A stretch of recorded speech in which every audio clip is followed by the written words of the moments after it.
The Young and the Restless Tuesday, January 21st reveals that the investigation into the kidnapping of Sharon Newman is reaching a climax.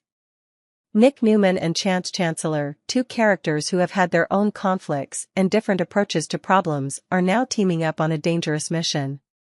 Will this combination bring success in finding Sharon, or will it open up other unpredictable knots? The raid on Ian Ward's hotel room. Nick and Chance have been keeping a close eye on Ian Ward, a cunning man with a long history of cruelty. From the clues they have gathered, they determine that Ian may be hiding out at a small motel on the outskirts of Genoa City. The two decide to conduct a surprise search of Ian's room in the hope of finding evidence that will help locate Sharon. In Ian's dark and cluttered room, Chance and Nick begin to rummage. Several items, such as papers, maps with marked locations, and some torn letters, offer clues to Ian's plans. However, the most intriguing item is a glass with fresh lipstick marks. The glass and the mysterious trace of a female accomplice. Chance is the first to notice the glass, and it immediately catches Nick's attention. Ian couldn't have done all this by himself, Chance says. Someone helped him, and I think it was a woman. This realization leaves Nick momentarily stunned. The idea that Ian had an accomplice complicates the case, but it also opens up a promising new avenue of investigation. As Chance and Nick continue to discuss and examine other items, they are unaware that just outside the door, Jordan, Ian's accomplice, is watching. She stood there, holding her breath, listening intently to every word they said, especially when Chance mentioned the discovery of a female accomplice. This information sent Jordan into a panic. She knew her time might be running out. Jordan, accomplice or victim of circumstance? Jordan had been part of Ian's plan all along, but things changed when she was reunited with Claire Newman, Sharon's niece. Although Jordan had broken off her alliance with Ian, she was still bound by the secrets of her past. As a result, despite her efforts to break free from Ian, she could not completely shake off the connection. Jordan felt deeply conflicted. On one hand, she knew she needed to help Nick and Chance get Sharon home safely. On the other hand, she feared that any move against Ian could put her and Claire in danger. However, when Chance mentioned the cup and the possibility of Ian having a female accomplice, Jordan realized she had to act before things got worse. Trust in Claire, the key to redemption. Although Claire has shown a change of heart and is loyal to the Newman family, Jordan still harbors doubts.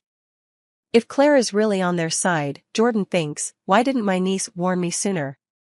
However, she still wants to believe that Claire has realized the truth and is no longer being manipulated by Ian. Jordan understands that Claire's safety, and Sharon's, depends on her facing her fears. She tells herself that if she can't do it for herself, she will do it for Claire. This prompts Jordan to start leaving little clues, hoping that Nick and Chance will recognize and track down Sharon before it's too late. What happens next? Nick and Chance's raid on Ian's motel leaves more questions than answers. Will the cup with lipstick marks be enough to bring them closer to Sharon? Will Jordan have the courage to completely abandon his alliance with Ian and side with Nick and Chance? The plot heats up with increasing tension in every scene. How will Ian fight back when he learns that Nick and Chance are on his tail? And can Jordan overcome his inner conflicts to become the key to saving Sharon? Everything is heading towards an inevitable confrontation, where truth, loyalty, and the strength of family will be tested to the very end.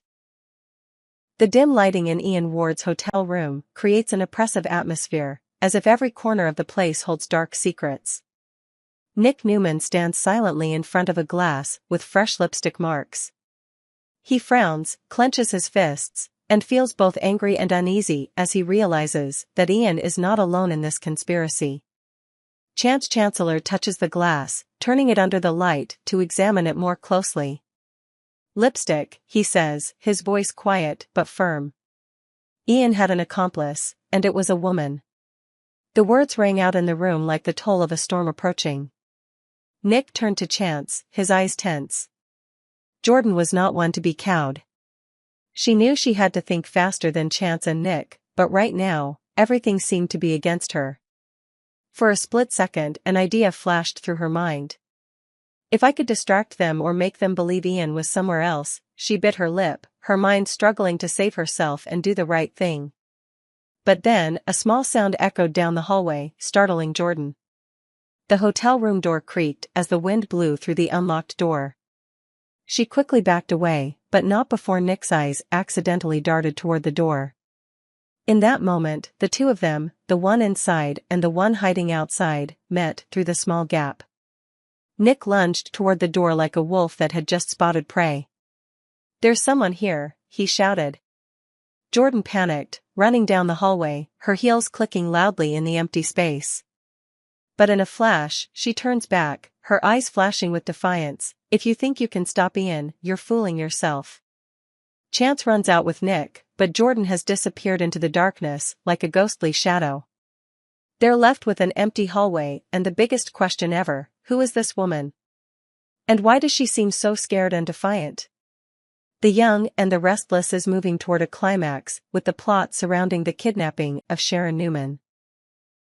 Nick Newman and Chance Chancellor, two characters with completely different approaches, are now forced to work together to solve the case. The complicated relationship, mysterious clues, and the appearance of accomplices make the plot more and more interesting and engaging for the audience. The raid on Ian Ward's motel, based on the information gathered, Nick and Chance discover that Ian Ward is hiding in a motel outside Genoa City. They decided to conduct a raid to search his room. This was not only an opportunity to collect clues about Sharon, but also to uncover the secrets that Ian was trying to hide. Entering the dark room, Nick and Chance immediately felt the stuffy atmosphere and unusual signs. Every little detail in the room was carefully checked by them. A map with circled locations, some torn pieces of paper, and especially, a glass cup on the table caught Chance's attention. This cup had lipstick marks, a small but important detail, showing that Ian was not alone in his plan. Outside the room, Jordan, one of Ian's accomplices, was secretly watching. She stood behind the door, trying to listen to the conversation between Chance and Nick. When she heard Chance mention the female accomplice, her heart pounded. She knew that the lipstick cup had left a dangerous trail, and it was only a matter of time before they discovered her existence. Jordan felt a deep conflict inside. Despite breaking off her alliance with Ian, she was still unwillingly drawn into this plan. But there was one thing that kept her from completely turning her back on Ian: Claire Newman, Sharon's niece, and the only emotional tie she had left in her life. Jordan had reunited with Claire shortly before deciding to leave Ian. However, she still had doubts. Had Claire really changed?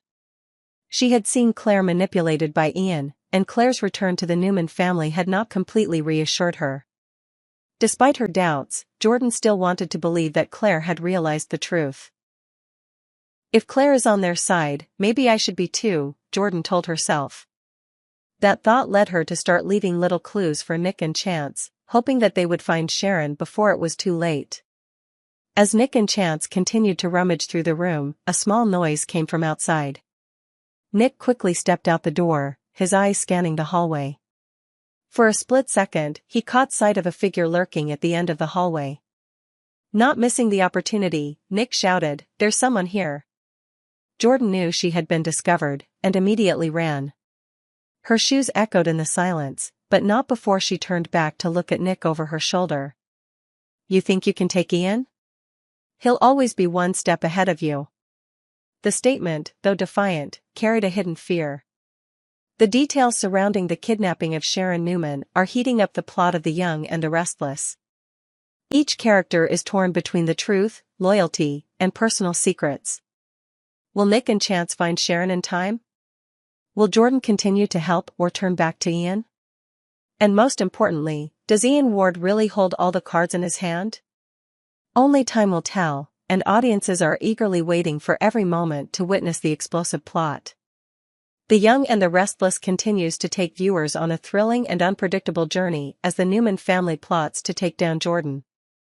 With Claire Newman at the center, she, Victoria, and Nikki Newman are carrying out a daring plot to trap Jordan. But when Victor Newman accidentally overhears part of the meeting, things get complicated as he decides to act first to protect his family.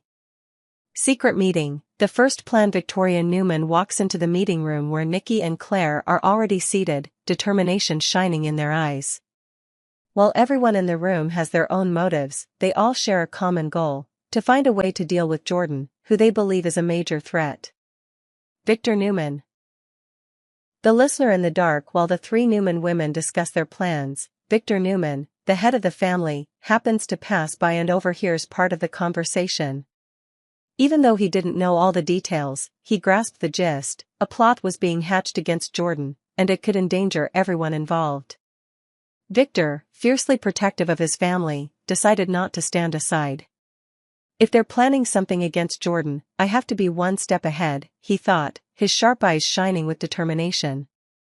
A few days later, Claire met Jordan at an unexpected location: an old warehouse on the outskirts of Genoa City. The location, though not very eye-catching, was part of Claire's plan to make Jordan feel safe and trust her. Jordan hesitated for a moment, but when she looked into Claire's eyes, she seemed to soften. Claire's false trust had begun to work, making Jordan open up more. Victor strikes first, another plan within a plan. While Claire was doing her part, Victor wasn't sitting still. He has been secretly watching Claire and Jordan, and now he plans to trap Jordan before his family is in danger. Victor knows that Jordan is not easily fooled. He needs a plan to ensure that she is not only lured but also has no way out. So he secretly coordinates a security team to be ready to strike when the opportunity arises. I will not let anyone harm my family, he tells himself, already mapping out the entire plan in his head. Unexpected turns. As Claire and Jordan continue their conversation, Jordan begins to feel more secure. But no one expects that this trust is her fatal weakness. Claire, despite her sympathy and trust, is still determined to trap Jordan. However, things start to get messy when Victor suddenly appears, along with his security team. Victor's appearance leaves Jordan in shock. She realizes she has fallen into a trap, but this time, she is determined not to be defeated. Open ending. The battle has not ended. Although Victor and the Newman family have succeeded in confronting Jordan, it is not over yet. Jordan, despite being cornered, still has secret cards to play. Can she turn the tide? Or will the Newman family be the ultimate victor? The tension, wits, and loyalty within the Newman family have kept the audience glued to their seats. This battle is not just about Jordan, but also about protecting the values that the Newman family has always held dear.